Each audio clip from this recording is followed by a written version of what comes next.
तो आइए, आप सभी का स्वागत है इस वीडियो में। और यदि आप 2023 में मैट्रिक का एग्ज़ाम देने वाले हैं तो बिल्कुल ये वीडियो आपके लिए ही है।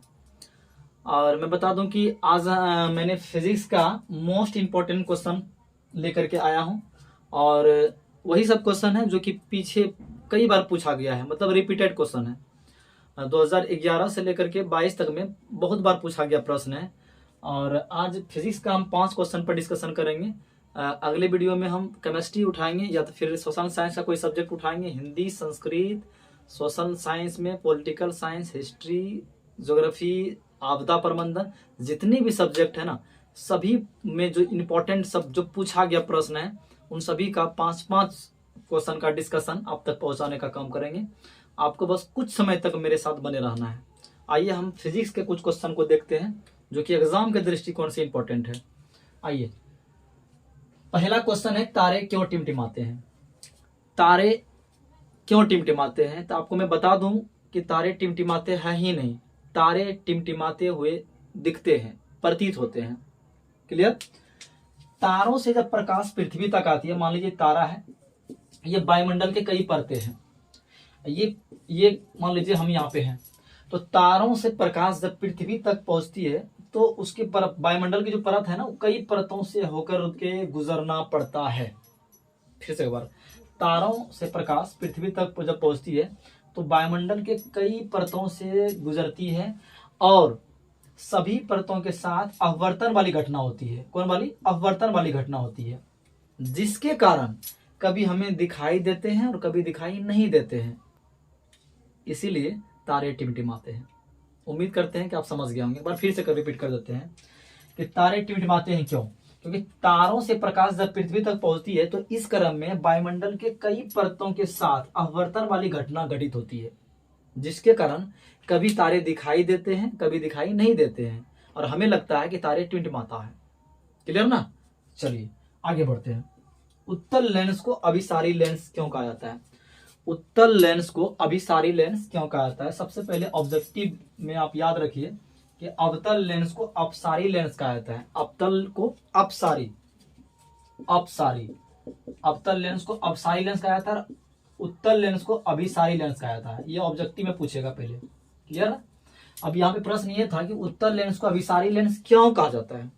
ठीक है, तो बात समझिए कि अभिसारी मतलब ये होता है ना, किरणों को क्या करना, एक बिंदु पर जाकर के क्या कर देना, मिला देना। एक बिंदु पर जाकर के क्या कर देना, मिला देना। तो उत्तल लेंस क्या करता है? उत्तल लेंस का मतलब कि ये उत्तल लेंस में ये गुण होता है ना कि उत्तल लेंस से होकर के गुजरने वाली जितनी प्रकाश की किरणें है ना, वो सभी अभिसरित कर देती है। क्या कर देती है? अभिसरित। क्लियर ना? फिर से, उत्तल लेंस अपने से होकर गुजरने वाली प्रकाश की किरणों को अभिसरित कर देती है, इसीलिए उसको अभिसारी लेंस कहा जाता है। क्लियर? उत्तल लेंस अपने से होकर गुजरने वाली प्रकाश किरणों को क्या करती है? अभिसरित कर देती है, इसीलिए उत्तल लेंस को अभिसारी लेंस कहा जाता है। ठीक है, क्लियर? आगे आते हैं। आगे है, दृष्टि दोष क्या है? ये 2 नंबर का ही प्रश्न है, जितने भी प्रश्न है सब 2 नंबर का है। दृष्टि दोष क्या है? तो दृष्टि दोष मतलब नेत्र का दोष। हम जानते हैं कि प्रतिबिंब आंख पर जो है बनता है तो रेटिना पर बनता है। कैसा बनता है? तो वास्तविक और उल्टा बनता है।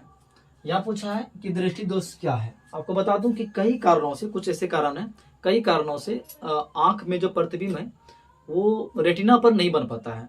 या तो रेटिना के आगे बनता है या तो रेटिना के पीछे बनता है। तो यही दोष जो है ना, दृष्टि दोष कहा जाता है। फिर से, कई कारणों से नेत्र में प्रतिबिंब रेटिना पर नहीं बन पाता है। या तो हम ऐसे बोलें कि कई कारणों से नेत्र रेटिना पर जो प्रतिबिंब बनना चाहिए वो बनाने की क्षमता को खो देता है। इसको क्या कहते हैं? दृष्टि दोष कहते हैं। क्लियर हो गया? कई कारणों से नेत्र प्रतिबिंब रेटिना पर नहीं बना पाता है, अर्थात ये वाली क्षमता को खो देता है, और इसको हम क्या बोलेंगे? दृष्टि दोष कहेंगे। क्लियर? आइए, अंतरिक्ष यात्री को आकाश का रंग काला दिखाई देता है। ऐसे तो आकाश का रंग नीला दिखाई देता है। कभी ये भी बताएंगे आपको कि नीला क्यों दिखाई देता है। ठीक है, वो भी पूछा गया प्रश्न है, वो अगले वीडियो में कभी आएगा, कभी न कभी तो आएगा ही। अंतरिक्ष यात्री को आकाश का रंग काला इसीलिए दिखाई देता है क्योंकि अंतरिक्ष में जो है ना, वायुमंडल का अभाव है। वायुमंडल है ही नहीं, वायुमंडल। अब समझिए कि वायुमंडल जब नहीं है तो वायुमंडल जब नहीं है तो वायुमंडल के कण भी नहीं होंगे, और जब कण नहीं है तो पराकिरणन वाली घटना घटेगी नहीं। तो मेन रीजन यही है कि अंतरिक्ष में वायुमंडल का अभाव है, जिस कारण पराकिरणन की घटना नहीं घटित होती है। इसीलिए आकाश कैसा दिखाया जाता है? काला। क्लियर ना? फिर से एक बार, अंतरिक्ष में क्या होता है ना, अंतरिक्ष में वायुमंडल रहता ही नहीं है, वायुमंडल का अभाव होता है, जिसके कारण वहां पराकिरणन की घटना नहीं घटती है। इसीलिए आकाश का रंग काला दिखाई देता है। क्लियर? आगे बढ़ते हैं। लास्ट क्वेश्चन है, ओम का नियम क्या है? ओम का नियम क्या है? ओम साहब ने एक नियम दिया था, ओम साहब ने एक नियम दिया था, ये विद्युत चैप्टर से है।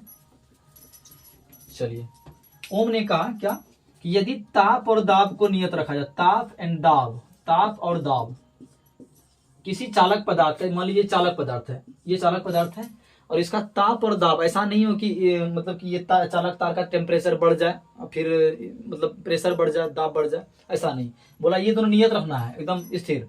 तो जब ताप और दाब स्थिर रखा जाए या नियत रखा जाए, तो चालक पदार्थ में प्रवाहित होने वाली धारा मतलब आई, और इसी चालक के दोनों सिरों के बीच का विभवांतर, ये क्या होता है? समानुपाती होता है। यही बोला था, और इसी को क्या बोलेंगे? ओम का नियम। एक बार फिर से, ओम साहब ने क्या कहा? यदि किसी चालक पदार्थ का ताप और दाब नियत रखा जाए, तो उसमें प्रवाहित होने वाली धारा, विद्युत धारा, और उनके दोनों सिरों के बीच के विभवांतर के समानुपाती होता है। हम शॉर्टकट में इतना बोल सकते हैं कि किसी चालक में प्रवाहित होने वाली धारा उसके बीच के विभवांतर के समानुपाती होता है, लेकिन कंडीशन है कि ताप और दाब क्या रहे? नियत रहे। ठीक है? तो उम्मीद करते हैं ये पांचों क्वेश्चन का सॉल्यूशन आपको समझ में आ गया होगा। और अगर आपको ये तकनीक यानी कि ये जो मेरा रणनीति है आपको अच्छा लगा होगा, तो आप जरूर हमको बताइए। अगर आपके नज़र में कोई और रणनीति सही लगता है तो वो हमें